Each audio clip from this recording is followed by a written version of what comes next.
നമസ്കാരം. പശ്ചിമേഷ്യയിലെ നിലവിലെ സാഹചര്യങ്ങൾ പരിശോധിക്കുമ്പോൾ ലോകം അതീവ ജാഗ്രതയോടെ കാത്തിരിക്കുന്ന ഒരു ഘട്ടത്തിലാണ് നമ്മൾ നിൽക്കുന്നത്.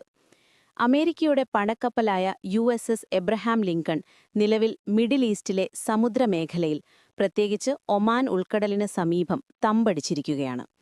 ഏതു നിമിഷവും ഇറാനെതിരെ നീങ്ങാൻ സജ്ജമായ അത്യാധുനിക പോർ വിമാനങ്ങളും മിസൈൽ സംവിധാനങ്ങളും ഇതിലുണ്ട്. ട്രംപ് ഭരണകൂടം ഇറാനുമായുള്ള ചർച്ചകൾക്ക് അവസാന സമയപരിധി നിശ്ചയിച്ചിരിക്കുന്ന സാഹചര്യത്തിൽ ഈ സൈനിക നീക്കം വലിയ ഭീഷണിയാണ് ഉയർത്തുന്നത്. ഇറാൻ പരമോന്നത നേതാവ് അയത്തുള്ള അലി ഖമേനി സുരക്ഷാ കാരണങ്ങളാൽ തെഹ്റാനിലെ അതീവ സുരക്ഷയുള്ള ഇടത്തേക്ക് മാറിയതായാണ് റിപ്പോർട്ടുകൾ. അദ്ദേഹത്തിന്റെ ആരോഗ്യത്തെക്കുറിച്ചും സ്ഥാനാരോഹണത്തെക്കുറിച്ചും ചർച്ചകൾ സജീവമാണ്. ഔദ്യോഗികമായി പ്രഖ്യാപിച്ചിട്ടില്ലെങ്കിലും ഖമേനിയുടെ മകൻ മുജ്തബ ഖമേനിയാണ് അടുത്ത പരമോന്നത നേതാവാകാൻ ഏറ്റവും കൂടുതൽ സാധ്യതയുള്ള വ്യക്തിയായി കരുതപ്പെടുന്നത്. മേഖലയിലെ മറ്റു രാജ്യങ്ങളുടെ നിലപാട് നോക്കിയാൽ സൗദി അറേബ്യയും UAEയും ഉൾപ്പെടെയുള്ള ഗൾഫ് രാജ്യങ്ങൾ കടുത്ത ആശങ്കയിലാണ്. തങ്ങളുടെ ഭൂപ്രദേശം ഒരു യുദ്ധത്തിനായി വിട്ടുനൽകാൻ അവർ തയ്യാറല്ലെന്ന് അറിയിച്ചിട്ടുണ്ട്.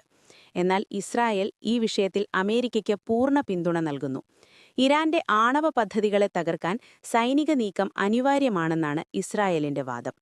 ഇന്ത്യ സമാധാനത്തിന് ആഹ്വാനം ചെയ്യുമ്പോഴും യുദ്ധമുണ്ടായാൽ പ്രവാസികളുടെ സുരക്ഷയും എണ്ണവില വർധനവും ഇന്ത്യയെ സാരമായി ബാധിച്ചേക്കാം. സുഹൃത്തുക്കളെ, ലോകം വീണ്ടും ഒരു വലിയ യുദ്ധത്തിന്റെ നിഴലിലാണോ? പശ്ചിമേഷ്യയിൽ നിന്ന് വരുന്നത് ഒട്ടും ശുഭകരമായ വാർത്തകളല്ല.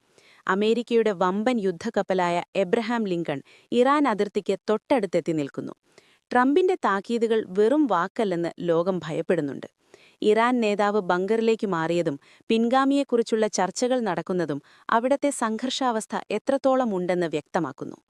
ഗൾഫ് രാജ്യങ്ങൾ വിട്ടുനിൽക്കാൻ ശ്രമിക്കുമ്പോൾ ഇസ്രായേൽ ആക്രമണത്തിന് സജ്ജമായി നിൽക്കുകയാണ്. ഇത് വെറുമൊരു വാക്കേറ്റമല്ല, മറിച്ചൊരു വലിയ പോരാട്ടത്തിന്റെ തുടക്കമാണോ എന്ന് സംശയിക്കേണ്ടിയിരിക്കുന്നു. ഇതിന്റെ ആഘാതം ഇന്ത്യ ഉൾപ്പെടെയുള്ള രാജ്യങ്ങളിൽ സാമ്പത്തികമായി പ്രതിഫലിക്കും. എല്ലാവരും സമാധാനത്തിനായി പ്രാർത്ഥിക്കുന്നുണ്ടെങ്കിലും യുദ്ധകാഹളം മുഴങ്ങിത്തുടങ്ങിയോ എന്ന് നമുക്ക് വരും ദിവസങ്ങളിൽ കാണാം.